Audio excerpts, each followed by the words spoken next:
sea el nombre del Señor. Amén. Cerramos nuestros ojos para presentar este culto en la mano del Señor. Apagamos estas luces, por favor. Aleluya. Preséntate delante del Señor en esta tarde. Vamos a ver lo que el Señor quiere en el día de hoy, en el nombre de Jesús. Aleluya. Voy a rogar que el tío Santos, por favor, se ponga en pie. Presente este culto en las manos del Señor. Jesucristo, dador de la vida, muchísimas gracias, Dios de gloria, por un día más, en tu amor y en tu misericordia. Nos permites estar delante de tu divina presencia. Estamos aquí en este lugar, porque tú nos das la necesidad de venir a ti. Vamos a buscar el rostro del Señor, por favor, en esta tarde. Tu nombre, tres veces santo. Me presento, Señor, todo lo que se haga en esta tarde, sabiendo que hoy es un día especial. Hoy te vas a mover poderosamente, Señor. Bendice cada vida, cada alma. Glorifícate en el medio de las alabanzas de tus siervos y de tu palabra. Y todo lo que acontezca, Dios mío, pongo todo en tus manos en el nombre poderoso de Jesús. Amén. Amén. Una alabanza cortita, por favor, de oración. Buscamos al Señor unos instantes y ya comenzamos con esta administración en el nombre de Jesús. Aleluya. Busca al Señor, por favor, unos minutos.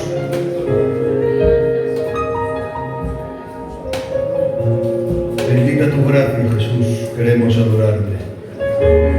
Gloria a tu nombre. Aleluya, Señor. Aleluya, aleluya, aleluya.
Su sangre limpia.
con el ambiente que el Señor ya ha preparado, vamos a comenzar en esta tarde con la administración que el Señor ponía en mi corazón.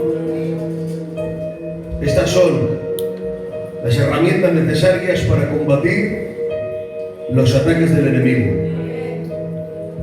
Así que en esta tarde espero que con cada detalle de esta administración ustedes puedan coger un poquito más de entendimiento para que sepan y sepamos cómo contraatacar y cómo protegernos ante las hechanzas del enemigo, en el nombre de Jesús. Fuerte el aplauso para Dios y nuestro hermano hoy con nosotros.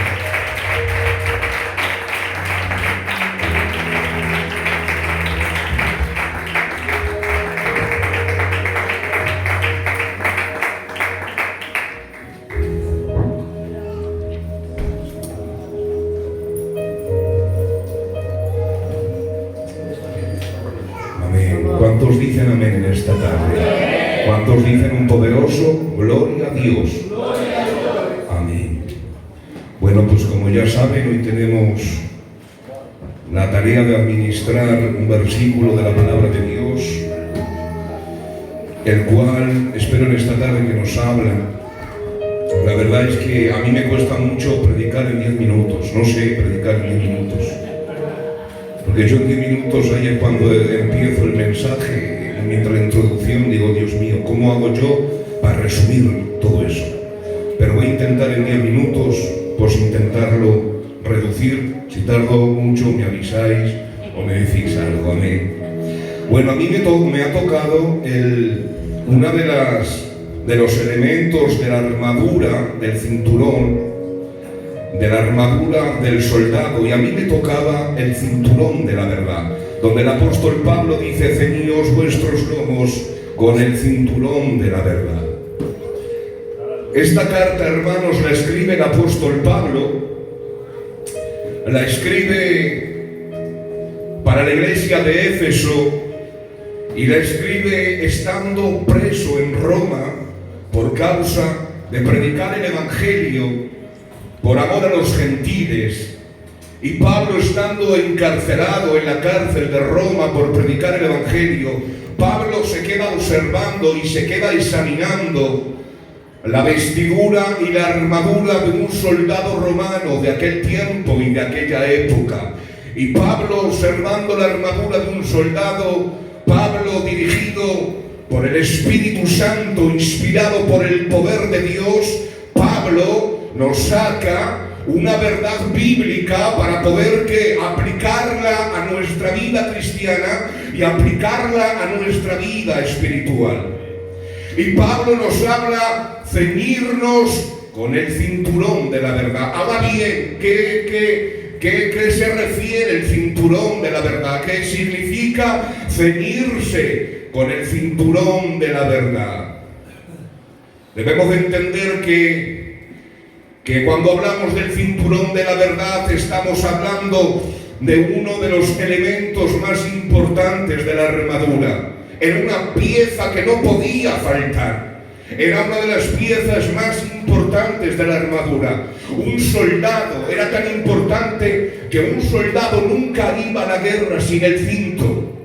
Dice la historia que cuando un soldado perdía el cinto, todos los demás soldados se reían y se burlaban de él, porque un soldado sin cinto no podía servir, quedaba paralizado para el servicio. De igual manera que el sacerdote administraba las cosas santas en el templo con el cinto, porque el cinto es lo que le daba la autoridad al sacerdote para poder administrar. De la misma manera, el soldado no podía pelear ni luchar en el campo de la batalla con eficacia si no tenía el cinturón puesto.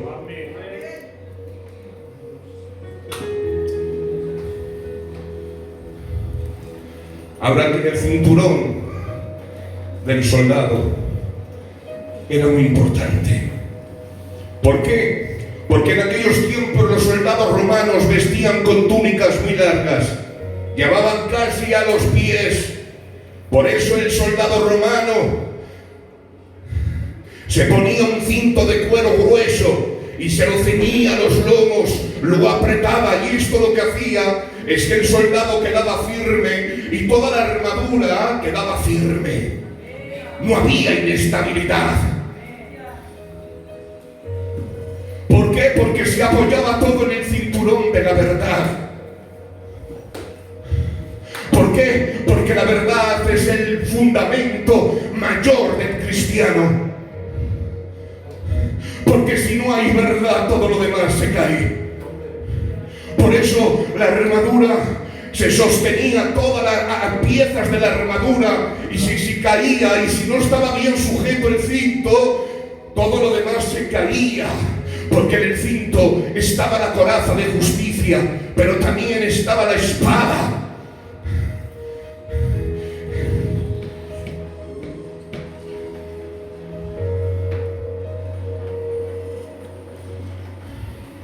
Era imposible salir al campo de batalla sin el cinto. Por eso cogían las túnicas largas y se la ajustaban al cinto, bien pegado al lomo de la cadera. Así, cuando el soldado corría, trabajaba o peleaba, el soldado no tropezaba. ¿Por qué? Porque la vestidura estorbaba al soldado, le impedía moverse con libertad. La vestidura hacía al soldado tropezar y enredarse. Y Dios me decía una frase: ¿qué túnica suelta es la que está estorbando tu servicio? ¿Qué túnica está suelta que te está impidiendo moverte con libertad en las cosas de Dios? Cuando hablamos tenido los lomos, era una expresión de preparamiento, de estar listos, de estar prestos. ¿Para qué? Para toda buena obra, para toda encomienda, para todo servicio de Dios. Estar despiertos, estar en línea de batalla. Porque si el cinto se caía, todo lo demás se caía. Es nuestro fundamento, es la verdad. La verdad es el fundamento que sostiene nuestro ministerio, que sostiene lo que hacemos en Dios y lo que somos a Dios.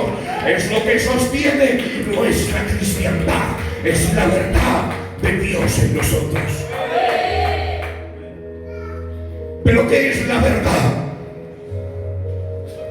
En una ocasión dijo Poncio Pilatos: ¿qué es la verdad? Y dijo Cristo: yo soy la verdad. Yo soy el camino, la verdad y la vida. Y nadie viene al Padre si no es por mí. Cristo es la verdad. Pero aquí Pablo no solamente nos quiere mostrar la verdad como doctrina, nos quiere mostrar la verdad con una aplicación dentro del creyente. Por eso dice Juan: no tengo mayor gozo que este, el oír que mis hijos andan en la verdad. No tengo mayor gozo que este. No tengo mayor gozo que este. Dios quiere que andemos en la verdad. Por eso dice la epístola de Santiago: sed hacedores de la palabra, no tan solamente oidores de la palabra, engañándoos a vosotros mismos. Esto, hermanos, no trata de saber doctrina, teología, de aprenderse versículos de memoria. No, esto va mucho más allá. Esto no va a hablar de información. Porque la Biblia, hermanos, no solamente es un libro de información, la Biblia es un libro de transformación. Santo eres Dios. Por eso dijo Jesús: por lo tanto, la verdad de la palabra tiene que cumplir en mi fruto. La verdad de la palabra tiene que producir en mí en cambios. Por eso Jesucristo dijo, conoceréis la verdad. Y ahora dice, el ejemplo y el fruto y la verdad os hará libres. Es la verdad lo que nos santifica. Es la verdad lo que nos hace libres de la mentira, del pecado, de la iniquidad, de la mentira, de todo pensamiento perverso. ¿Sabes lo que es? Es la libertad. ¿Pero libres para qué? Para agradar a Dios. Para no tener túnicas sueltas que me estorben en mi servicio. Libre para agradar a Dios. Por eso dice la palabra, 1 de Tesalonicenses, porque es la voluntad de Dios que ustedes se santifican. Le agrada a Dios cuando vivimos santificados. Le agradamos a Dios. Por eso dice la palabra,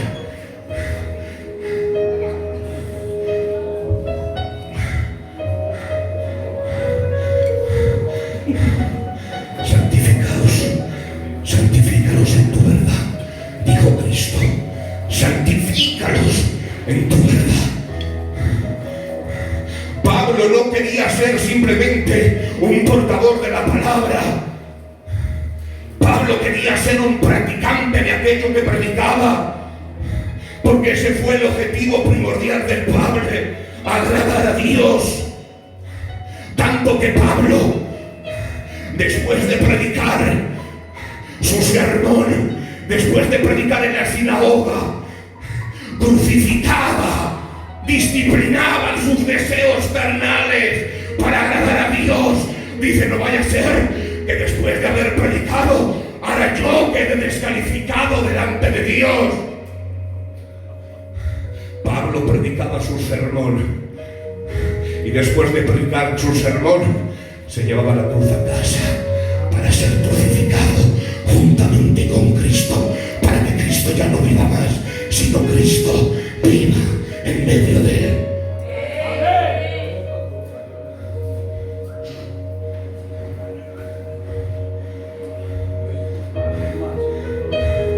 Golpeo mi cuerpo para el favor, no para el favor de los hombres, para el favor de Dios.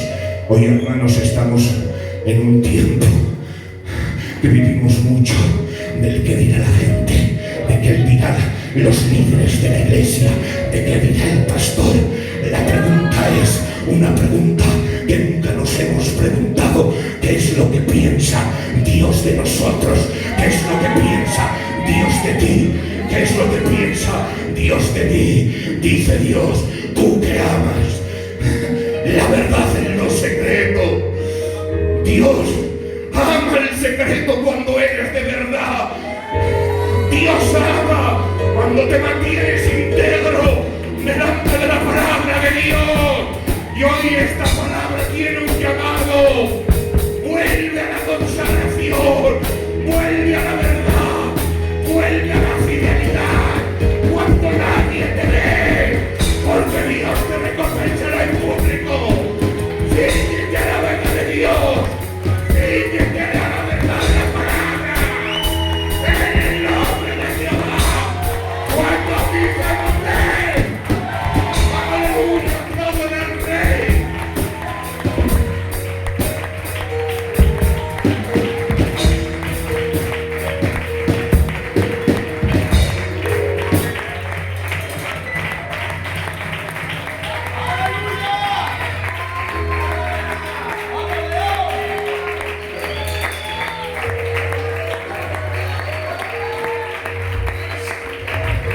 He comido en un versículo, pero en 10 minutos no se puede más. El siervo con todos ustedes, que Dios le bendiga.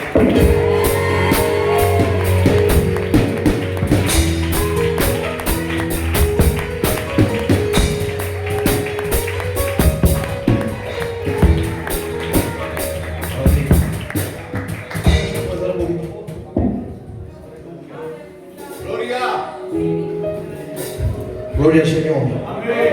Bueno, que yo siempre he sido un machote, pero ¿qué? Este pastor, pero bueno, cada uno da lo que tiene, ¿eh? Amén.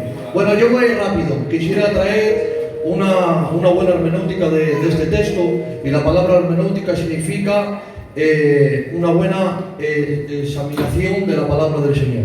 Amén. Entonces, si yo quiero traer una buena hermenéutica, no me puedo salir del contexto. ¿Por qué? Porque si te sales del contexto, pierdes el texto original de lo que Dios quería decir. Me explico rápidamente. Cuando no decimos lo que la palabra no quiere decir, es como que Dios ha puesto palabras en la boca de un siervo para decirlas y nosotros de alguna manera las torcemos. Entonces, en esta tarde quisiera traer el texto original como es. Amén. Voy rápido, es que son 10 minutos, aunque la hora ha estado 15, entonces yo voy a estar 12. Amén. A mí me ha tocado la coraza de justicia. Y para hablar de la coraza de justicia, primeramente quiero hablar humanamente de lo que era, ya lo ha resumido muy bien el hermano al principio, de cómo Pablo se queda fijando en un soldado romano. Y yo quiero decir que la coraza de justicia tiene un significado. La coraza humanamente en un soldado era una pieza de metal diseñada para proteger al soldado. Normalmente era de metal o de cuero, diseñada para proteger los órganos vitales del cuerpo, tales como hígados, tales como páncreas, pulmones, pero había algo especial que protegía, y esto era el corazón. Amén. Cuando Pablo está diciendo de alguna manera, poneos la coraza de justicia, lo que estaba diciendo espiritualmente era lo siguiente. Estaba diciendo, ponte la protección espiritual y moral para que el creyente, se proteja el corazón y la conciencia de los ataques espirituales sobre la culpa.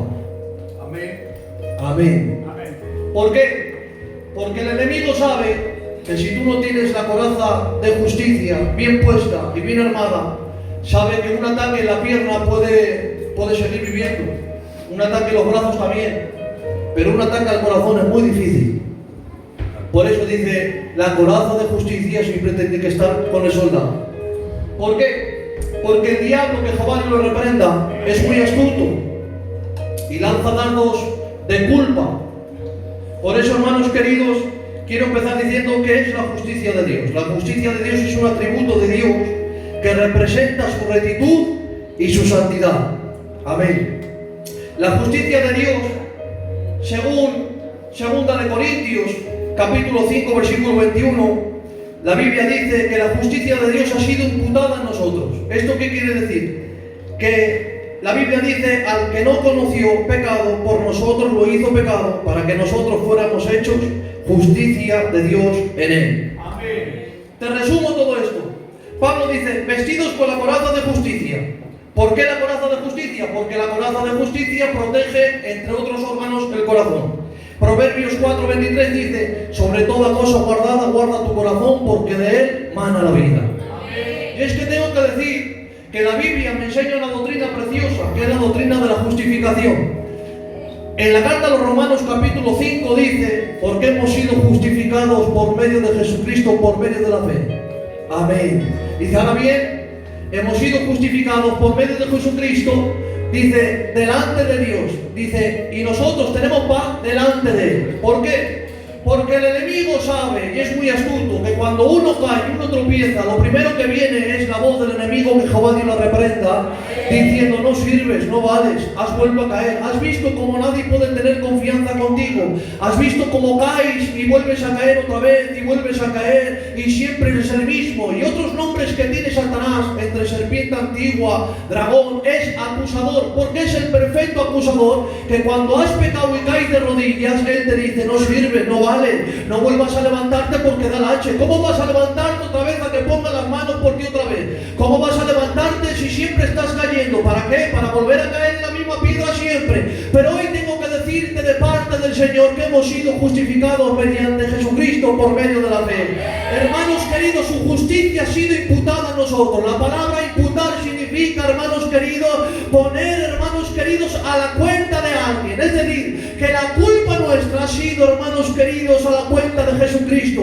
Por lo tanto, cuando usted peca, no tienes por qué agachar la cabeza. Bueno es ponerte de rodillas y pedirle perdón, pero no hagas caso nunca a las acusaciones de Satanás diciéndote no vale, no sirve. ¿Sabes por qué? Porque hemos sido justificados. La palabra justificar es más que el perdón. Mira, el perdón es te perdono, pero jamás me olvidaré de lo que has hecho. Pero la justificación es te perdono y me olvido totalmente de lo que has hecho. Por eso hay una anécdota de un juez que supuestamente era muy justo, tan justo que dice la anécdota que en una cierta ocasión, él siendo juez se da de cuenta de que han traído esposado a su hijo. La han puesto delante del juez y los que había alrededor empiezan a hablar y empiezan a decir, a ver cómo juzga a su hijo, porque ha juzgado a los demás muy justamente, pero a ver cómo juzga a su hijo, a ver si es tan juez, a ver si es tan justo. Y el juez, hermanos queridos, que tenía la fama de justo, se pone de pie, coge el martillo, lo pega en la mesa y dice culpable. Y todos los que están alrededor dicen, hombre, ¿cómo es posible que juzga a su hijo de esas maneras?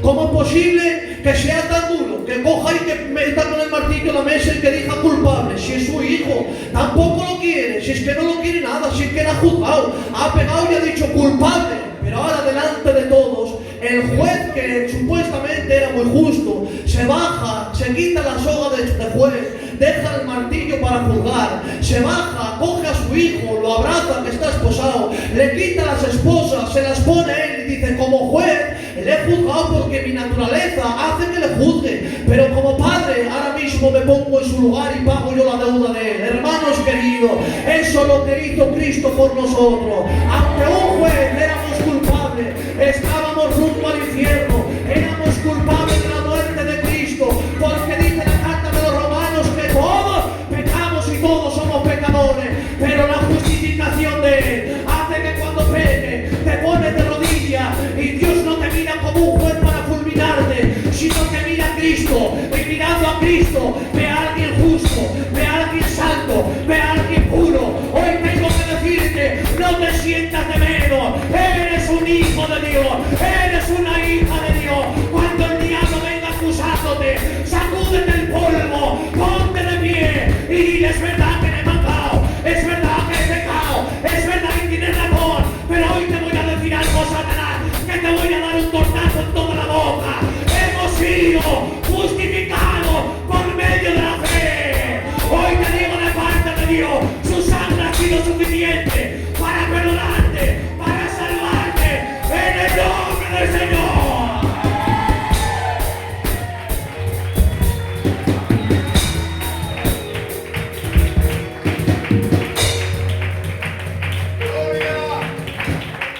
Por lo tanto, de alguna manera lo que cubría era el corazón, porque es el órgano más importante. Gloria a tu nombre. Y tengo que decirte que el que tiene, de alguna manera, la coraza de justicia, vive en paz. Porque sabe que peca, pero sabe que tenemos un abogado, que es nuestro Señor Jesucristo. Por lo tanto, anímate, que no está todo perdido, que todos caemos, que todos tropezamos, pero que su misericordia cada día nos levanta. Y quiero que entiendas por medio de la Biblia que hemos sido justificados por la fe y que su justicia ha sido imputada en nosotros. Un aplauso y que Dios os bendiga mucho, hermanos.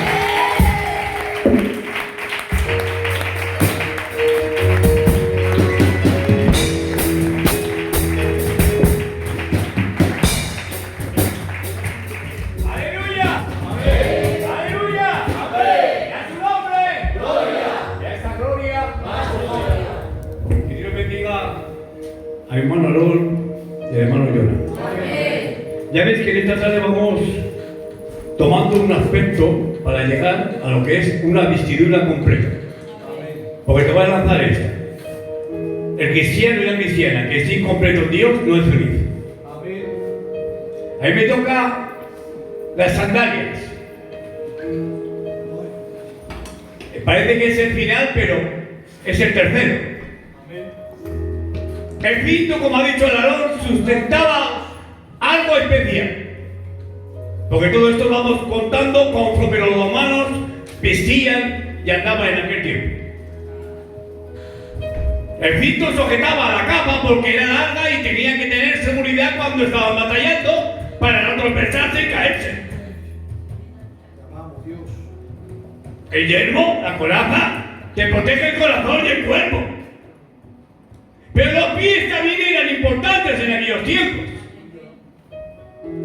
No se podía calzarse uno como él quería. En aquel tiempo los romanos llevaban unas sandalias que eran especiales. Esas sandalias llevaban clavos para sujetarse mientras estaban en el campo de batalla y tener seguridad, firmeza y estabilidad para poder batallar. Yo me imagino en esta tarde unas sandalias o un calzado con clavos por debajo de la suela. Tiene que ser incómodo. Pero esto les daba seguridad y firmeza. No se tambaleaban. Y hay muchas veces que nosotros nos ponemos un calzado cómodo, conforme yo quiero, y como decía Aarón, no conforme la palabra declara que tenemos que andar delante de Él. Porque es fácil andar delante de ustedes. Pero ¿cómo andamos delante de Dios? ¿Tenemos firmeza, seguridad y estabilidad?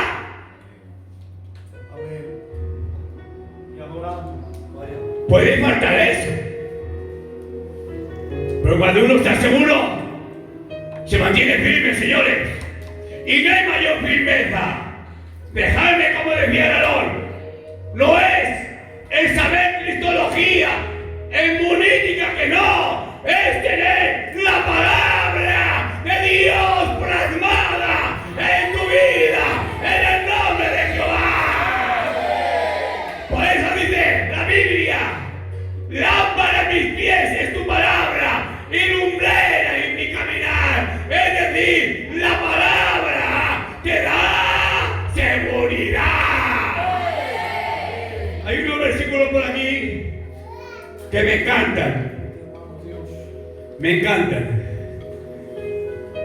Mira lo que dice Isaías 53:7. Mira qué bonito, es precioso. Dice así: cuán hermosos son sobre los montes los pies de aquel que alegres nuevas dan y que anuncia la paz de Dios. Eso se la presto. La palabra presto significa dar buenas noticias de paz. Eso es. Mire, yo ahora, como he aprendido a hacer cosas con el móvil este. Santo. Aleluya. He apuntado una cosita así. Te da firmeza, seguridad y disposición para la misión. Estar siempre firmes para proclamar el evangelio de la paz. Pero para eso que has de estar presto, como calzado bien sujeto. Porque no podemos tener el calzado cómodo y suelto. Pongo un ejemplo que me van a entender ustedes. No es lo mismo comprarse unas zapatillas de 10 euros en el Primar que comprarse unas zapatillas en décimas. O en otro sitio y pagar 120 euros. Yo deportivo no uso. Pero la gente que usa deportivo dice que la diferencia es abismal. De pagar 10 a pagar 120. Una cosa que yo no puedo decir porque no llevo nunca deportivos. Pero la gente que entiende lo dice. Será por la calidad del material, digo yo. Y claro, una persona cristiana que lleva el evangelio mediocre y pobre y que no camina conforme la palabra de Dios, jamás tendrás paz. Pero que camina firme, caminando, esperando en Él, actuando en Él, confiando en Él, alcanza firmeza y seguridad. Y la paz de Dios está en Él. Y como tiene paz, de lo que tiene uno, se habla y se da. Dice, de la abundancia del corazón, habla la boca. Si tienes paz, darás paz. ¿Qué tenemos nosotros? ¿Cómo caminamos? ¿Cómo actuamos? ¿Estamos seguros y firmes cuando la batalla, las dudas, las adversidades, los pensamientos de negación que llegan a cada cual que estamos aquí? ¿Estás seguro? ¿Estás firme? ¿Estás estable? ¿Estás confiado? ¿Estamos confiando en Él? Dice la palabra de Dios que el que confía en Jehová es como un monte de Sión que permanece para siempre. ¿Sabes por qué hay personas que no aguantan en los cultos? Que no aguantan. Que están 6, 7, hasta 8 años. He conocido gente que han estado en los cultos, pero no tienen firmeza, no están bien establecidos, calzados con el apresto del Evangelio y se la cegan. Pero que están bien calzados con el apresto del Evangelio, permanece firme, porque te da seguridad, estabilidad y confianza. Y luego puedo repetir, y soy repetitivo, confía en Dios. Él no falla nunca, Él nunca te va a equivocar. Esa es la firmeza que tiene que tener un cristiano, confiar en su santa y divina palabra. Que Dios les bendiga, le llene de gloria y adelante Jesús. Pasa por aquí.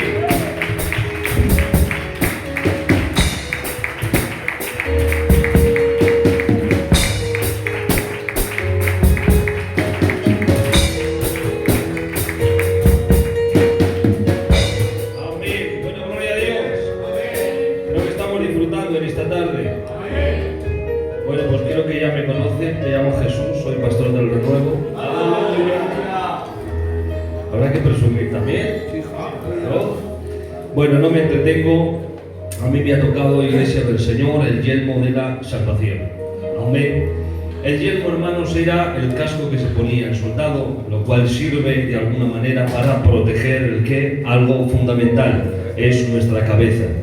El casco no evita que recibas el golpe, pero sí evita que aquello con lo que te lanzan profundice y haga un daño mayor. Gloria tenga el nombre del Señor. Esto lo que hace, hermanos, es proteger nuestra mente. Miren, una de las cosas que más nos afecta a nosotros, aleluya, es el desánimo. Cuando nosotros pasamos por desánimo, esas emociones nos afectan. Entonces, hermanos, el yelmo sirve para que nuestras emociones no dobleguen nuestra obediencia. Esto sirve para que cuando haya voces extrañas que nos dicen calla y no molestes al maestro, nosotros por encima de eso sigamos gritando, Hijo de David, ten misericordia de mí. Gloria tenga el nombre del Señor. Amén. Miren, para entenderlo mejor nos vamos a la palabra y vemos como ejemplo a Jesús en el desierto, donde Satanás intenta distorsionar la palabra de Dios, y no solo eso, sino también su identidad. Pero ¿qué es lo que hace el Señor, hermanos? Dios se protege, aleluya, protege su mente, como rechazando el argumento del enemigo e impidiendo que esos pensamientos, esas palabras que le lanzan tengan fruto. Otra de las cosas, hermanos, que vemos, el yelmo lo que hace en nosotros es que cuando nosotros caemos, hagamos memoria de que a pesar de la caída, nosotros seguimos siendo hijos. Vemos al hijo pródigo, hermanos, que ha caído, ha tropezado, se ha vuelto envuelto en pecado, pero dice, volviendo en sí, él recordó que todavía tenía un padre amoroso, pudo volver a la casa, y lo que pasó, hermanos, es que no recibió rechazo, sino que con lo que se ha encontrado ha sido con abrazo, ha sido con amor y ha sido con restauración. Esta es la base fundamental del yelmo de la salvación. Lo que hace es que asegura mi identidad, y a pesar de la equivocación, a pesar de la caída, a pesar del tropiezo, a pesar del fracaso, tengo que seguir recordando que a pesar de todo eso sigo siendo un hijo de Dios. Amén. Otra de las cosas, hermanos, que hace el yelmo de la salvación es que nos protege. ¿Nos protege de qué? De cuando nosotros nos vemos cuestionados. Dice en el Salmo 42, y eran mis lágrimas mi pan de día y de noche, mientras me decían, ¿dónde está tu Dios? Hermanos, hay veces que nosotros nos vemos cuestionados de esta manera, porque viene Satanás diciéndote, ¿dónde está tu Dios? Llevas mucho tiempo orando, pero es que resulta que la petición que le pides al Señor no llega. Le has pedido al Señor por un milagro y el Señor no aparece por ninguna parte. Y ahora viene Satanás susurrando y diciendo, si tienes un Dios tan bueno, ¿por qué hay tanto hambre? Si tienes un Dios tan bueno, ¿por qué hay tantas injusticias? Si tienes un Dios tan bueno, ¿por qué hay tanta violencia? Claro, y te ves como el salmista cuestionado, lo hicieron con el propio Dios. ¿No eres tu Dios? Pues sálvate tú también. Y a veces, hermanos, somos como esa mujer. Si tú estás aquí, mi hermano no hubiese muerto. Y a veces, hermanos, somos de alguna manera víctimas de esta consecuencia cuando nos vemos cuestionados por el enemigo. Entonces lo que hace el yelmo, hermanos, es proteger nuestra mente para que cuando nos viene cuestionando, impedir que esos pensamientos hagan eco en nuestra cabeza, y podremos levantar las manos al cielo, hermanos, pero no levantarlas para adorar, sino con el puño cerrado a preguntarle a Dios el por qué. Cuando nosotros somos víctimas de esto, hermanos, nos ocurre como el profeta. Al final acabamos sucumbiendo a las palabras de Jezabel y acabamos caminando en el desierto, acabamos tirados en el enebro, diciendo y preguntando: quítame la vida porque no soy mejor que mis padres. Acabamos doblegando y diciendo: no sirvo, no valgo, no alcanzo, no llego, bendito sea su nombre. Pero cuando el yelmo ocupa su lugar, Gloria a Dios. cuando el yelmo ocupa su lugar, todo cambia. Cuando el yelmo está en su sitio, no soy víctima como el profeta. Porque cuando el yelmo ocupa su lugar, puedo verme como Ezequiel, que dice la Biblia: y estando en medio de los cautivos, pero dice, vio los cielos abiertos y recibió visiones de Dios. Y hay veces que nos vemos en medio de problemas, en medio de circunstancias adversas, pero en medio de esa situación, cuando mi identidad está clara, sé que soy un hijo de Dios, que tengo la protección de Dios, puedo verme como Ezequiel, pero miro al cielo y todavía sigo encontrando respuesta, sigo viendo esperanza. Gloria tenga su nombre. Por eso, hermanos, es que Pablo y Silas, estando en la cárcel de más adentro, estaban golpeados, hermanos, pero fíjense, triunfó, hermanos, el gozo antes que el dolor físico. ¿Sabes por qué? Porque el yelmo ocupaba su lugar. Tenían tanto gozo en la esperanza de la salvación que triunfó, hermanos, todo el cansancio, todos los palos que habían recibido, y fueron capaces de cantar alabanzas. Pero te voy a decir más: cuando el yelmo ocupa su lugar, te puedes ver como Esteban.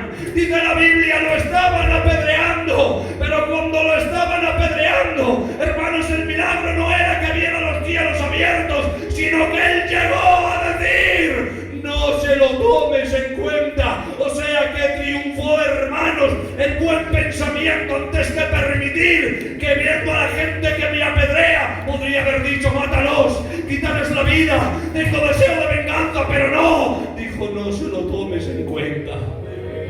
Y esto es lo que hace el yelmo cuando ocupa su lugar. Amén. Muy bien, muy bien. El yelmo hace que mantengas tu visión espiritual en los momentos más difíciles. Por eso te quiero decir algo en esta tarde. Necesitamos el yelmo en su lugar. ¿Para qué? Para no caer como Eva y perder el deleite del Edén. Para no quedar perdidos como Sansón. Para no traicionar como Judas. Para no vender como Saúl. Porque recuerda algo, iglesia: el privilegio de hoy no garantiza la victoria del mañana si no somos capaces de vigilar. Por eso recuerda, y con esto termino: deja que el yelmo de la salvación ocupe su lugar. No pierdas el gozo, no pierdas la alegría, y sé como Esteban, a pesar de los golpes, Dios sigue estando contigo. Apláudele fuerte.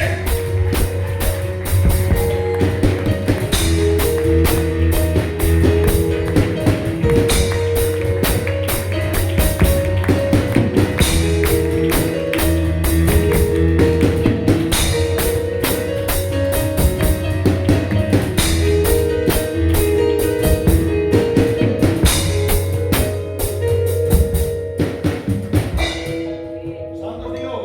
Amén. Santo Dios. Amén.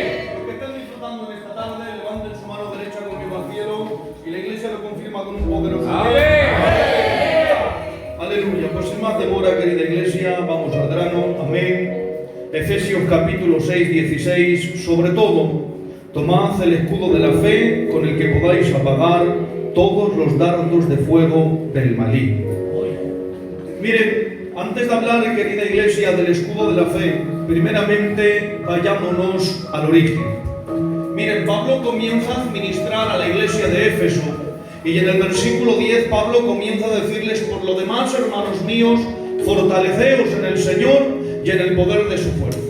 Sigue diciendo: vestíos de toda armadura de Dios para que podáis estar firmes contra las asechanzas del diablo. Primero hay un dato importante. Pablo empieza diciendo: fortaleceos en el Señor y en el poder de su fuerza. Pablo ya nos da un dato importante y nos hace entender algo: que si queremos vencer y resistir, no puede ser por nuestra capacidad, por nuestra fuerza ni por nuestra elocuencia, sino que tiene que ser una dependencia totalmente de Dios. Por eso dice: fortaleceos en el Señor y en el poder de su fuerza. ¿Dónde vemos un claro ejemplo?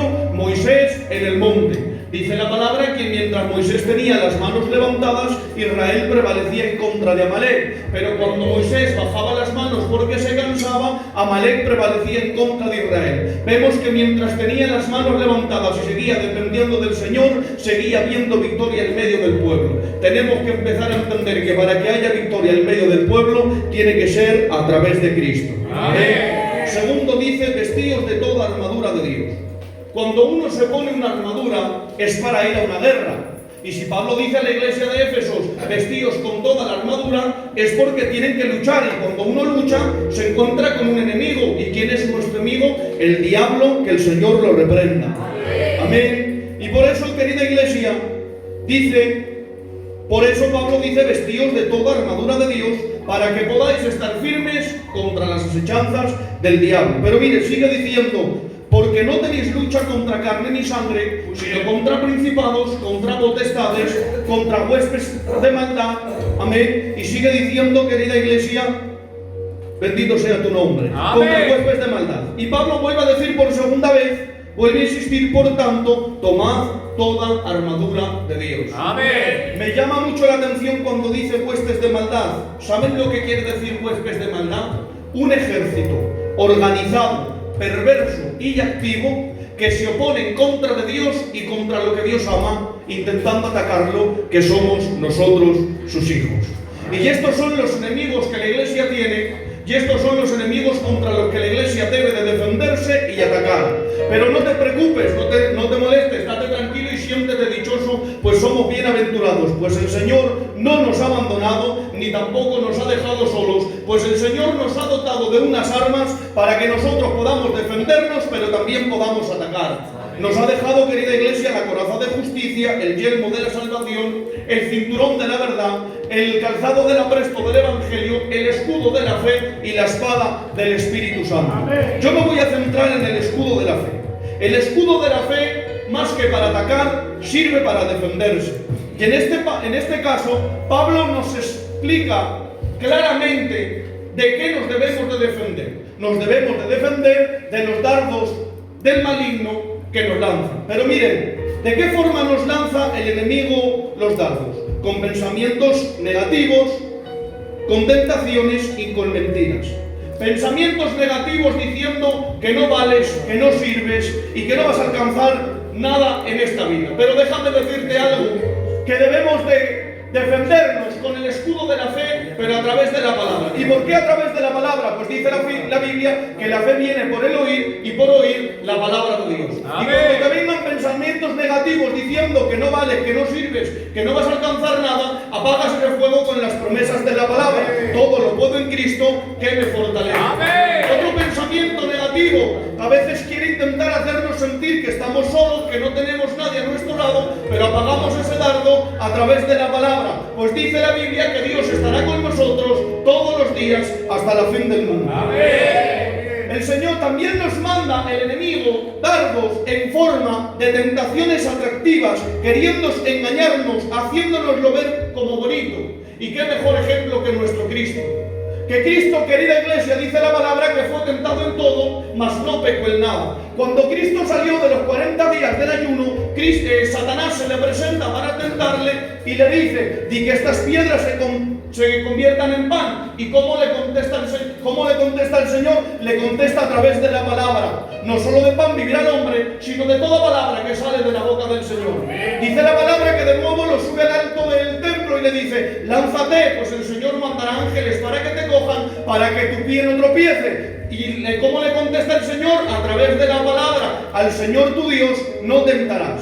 Dice la palabra que lo sube a lo alto del monte y de nuevo vuelve a tentarle y le dice: mira todas las maravillas del mundo y mira toda la gloria de ellas. Si postrado me adorares, yo te las entregaré. ¿Cómo le contesta el Señor? A través de la palabra. A tu Dios solamente honrarás y a Él solamente servirás. ¿Se han dado cuenta Dios mismo frente a las tentaciones y frente a los ataques de Satanás? ¿Cómo se defendió? Con el escudo de la fe, con la palabra. ¿Y por qué con la palabra? Porque la palabra nos da el conocimiento de saber cuáles son las esperanzas que nos esperan en el reino de los cielos y nos da las promesas para saber mantenernos firmes ante las asechanzas del diablo. Por eso déjame decirte en esta tarde que es cierto los enemigos que tenemos, que son muchos y que son poderosos, pero déjame decirte que más grande es el que está con nosotros que el que está en contra de nosotros. Pues no conozco a nadie que se haya enfrentado a él y que haya salido ileso. No conozco a nadie que se haya enfrentado a él y haya salido victorioso. Pues déjame decirte que estando Cristo en la cruz del Calvario, con todo su cuerpo hecho una llaga, Satanás se frotaba las manos diciendo: hemos acabado con él. Pero cuando él exclamó el grito: consumado es, venció a Satanás y los exhibió públicamente en la cruz del Calvario y Cristo salió victorioso. Pero voy más allá, no solamente él salió victorioso, sino que usted y a mí nos ha hecho victoriosos de su victoria. Pues dice la Biblia que somos más que vencedores. Por eso quiero animarte que no permitas que Satanás tome tu mente, no permites que Satanás lance dardos y te afecten. Apágalos con la fe de la palabra. Espera en él y él hará en el nombre de Jehová.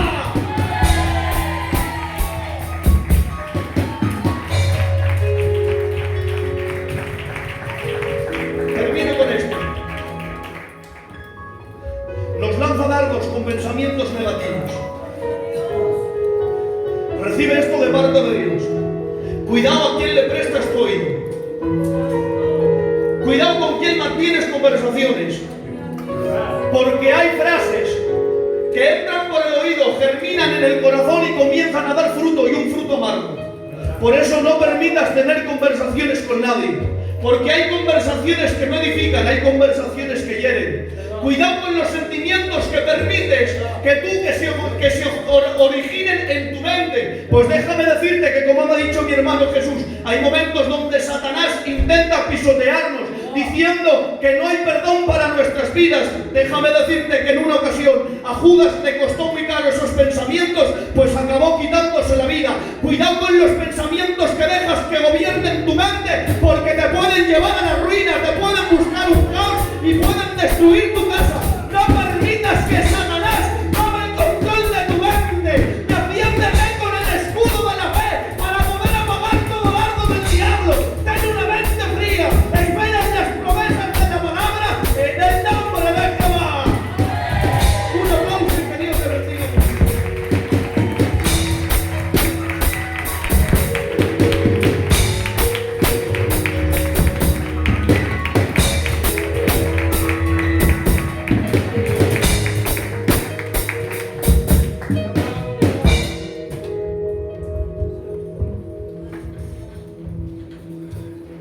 Aleluya. ¿Cuántos están disfrutando en esta tarde de lo que el Señor nos está ministrando? ¿Pueden decir un fuerte amén? Amén. Bueno, hermanos, directamente al grano, para ya finalizar esta ministración, a mí me ha tocado la espada del Espíritu. En Efesios capítulo 6, como bien digo, verso 17 dice, la espada del Espíritu. Pero a mí me llevaba el Señor a un texto de la palabra en el libro de Hebreos capítulo 4, que dice la palabra, la espada es espada de dos filos, que entra hasta lo más profundo del alma y rompe, separa las coyunturas, todos los pensamientos del hombre y de la mujer. Cuando yo leía esta escritura, hermanos, y leía espada de dos filos, yo podía entender que la espada de dos filos tiene una capacidad que otras espadas no tienen. Normalmente, hermanos, los cuchillos que manejamos en la casa o las mayorías de espadas que se fabrican solamente tienen un filo, que es el filo de la parte baja, de la parte interna, y por la parte de arriba es una parte lisa. Suelen acabar en punta o redondeadas. Bien, por qué la espada de la palabra de Dios, la espada del Espíritu, la compara la Biblia con una espada de dos filos? Porque mirad, la espada de un solo filo, cuando pincha y entra dentro del cuerpo de la persona a la cual se va a atacar, ese filo solamente tiene una dirección. Puede ir hacia abajo, o si entra de lado puede ir hacia el lado derecho, pero hacia el lado contrario no, porque no hay filo. Pero sin embargo, cuando dice la palabra que la espada es de dos filos, es porque la espada es multidireccional. Quiere decir que da igual en la posición que entre, tiene sentido para cortar hacia arriba, hacia abajo, a izquierda o a derecha. ¿Saben por qué? Porque la palabra de Dios, que en la espada no tiene límites. La palabra de Dios, que en la espada puede cortar hacia arriba, hacia abajo, a izquierda o a derecha.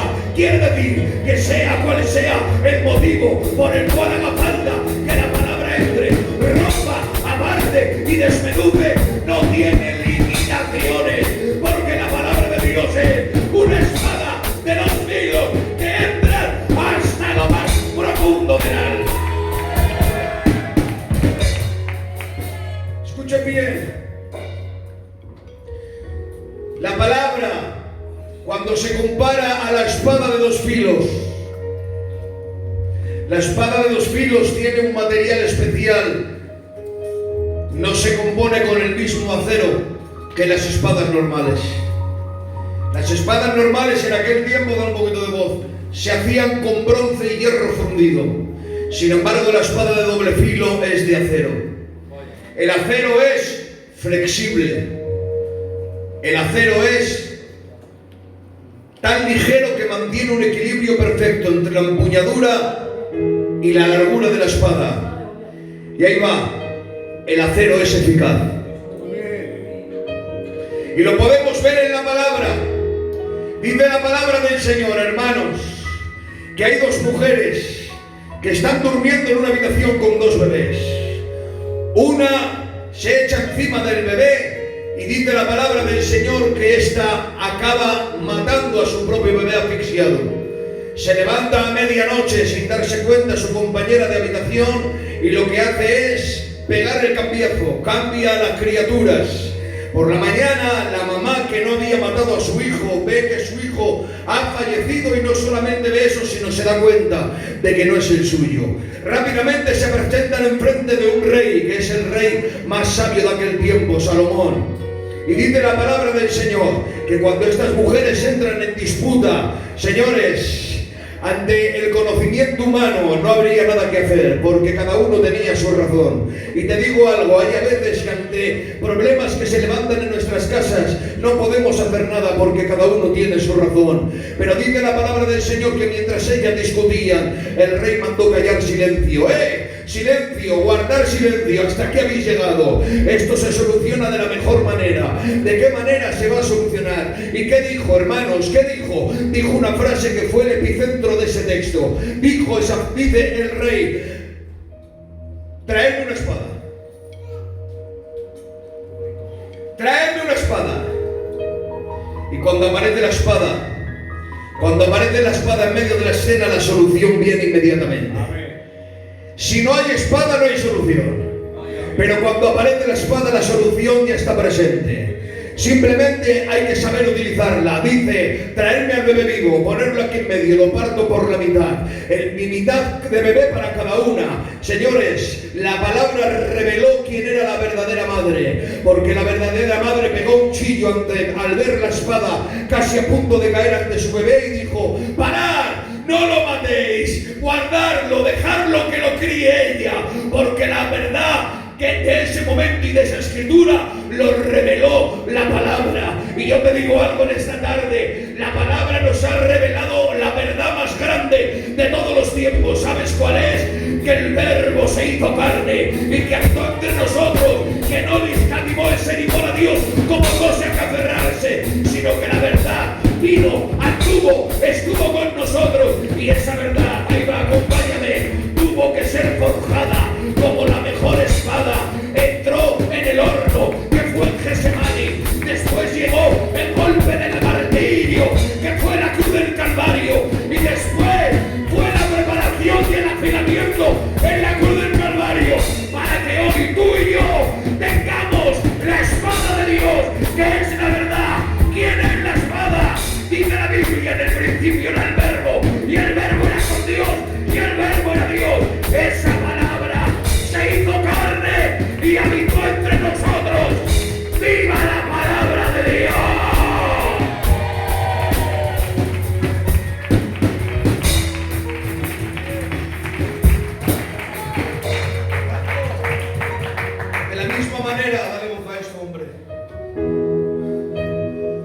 la misma manera que una espada tiene que ser forjada, Cristo también fue forjado. Pero el Señor es al tercer día resucitó. Y hoy es la palabra que habita en medio de nosotros. ¿Me dejan un poquito más? Una revera esto. Y yo voy a terminar así.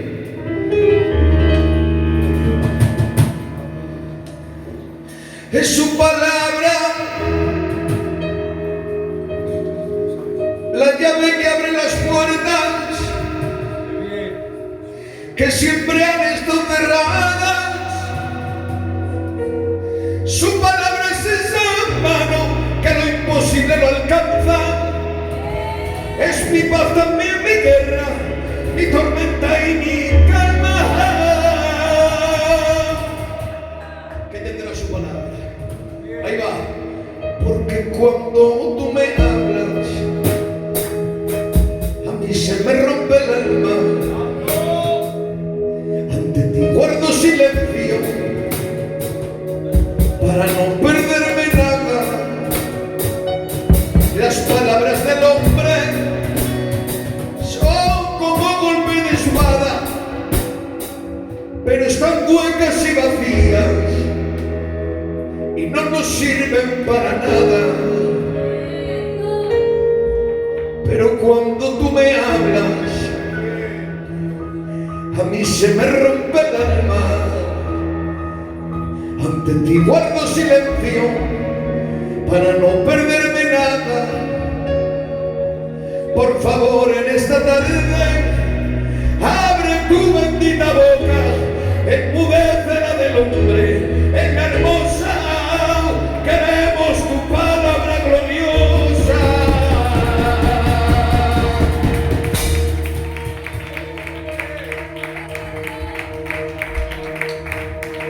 Que tiene su palabra,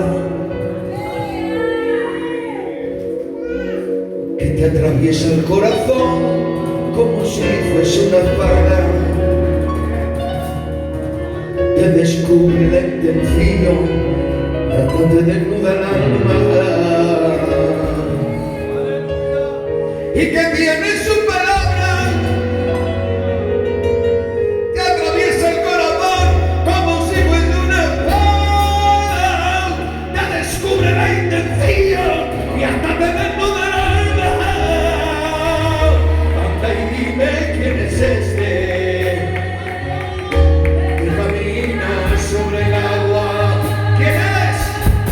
Es el Rey de Reyes, Señor de señores. Su sangre libera los pecadores, en su vida y manso igual que un cordero, más puro que el agua, más tierno que un beso. Es el mismo Dios que se ha hecho hombre, naciendo rico, por ti digo pobre, se humilla a sí mismo y hacia la muerte va. Y si tú lo aceptas, vida eterna. Yo digo en esta tarde, gloria a su palabra, gloria a su palabra. Otros me acompañan y dicen, amén.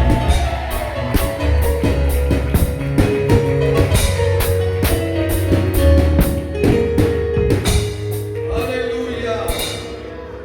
¿Cuántos se ponen de pie conmigo en esta tarde? Dejadme los micros. Mis hermanos siervos, por favor, pasar por aquí arriba.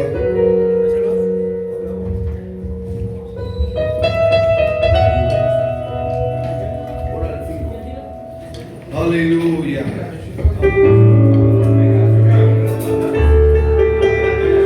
Aleluya.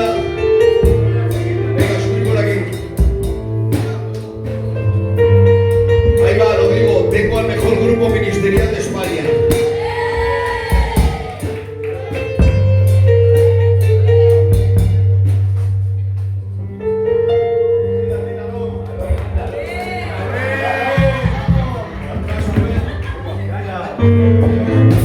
Candidato, haz caso que te reviento.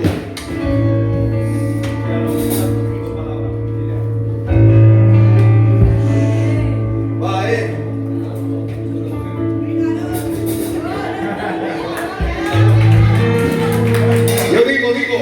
Dios bendiga al grupo ministerial de la Hermosa. Ay, qué pocos. Que Dios bendiga al grupo ministerial de la Hermosa. Muy despacito, para que nos escuchéis.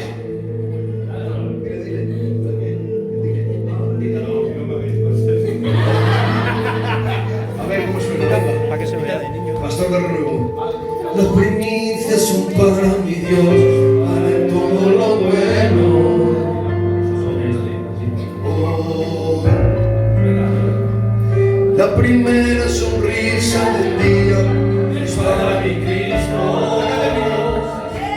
Para mi Dios el mejor cubierto, el plato más limpio. Para mi mejor sitio de la mesa, para mi Cristo.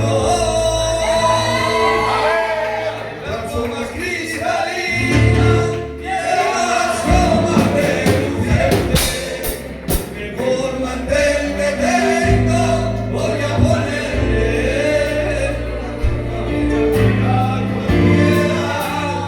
Es el Señor de señores y el Rey de reyes. El agua más cristalina.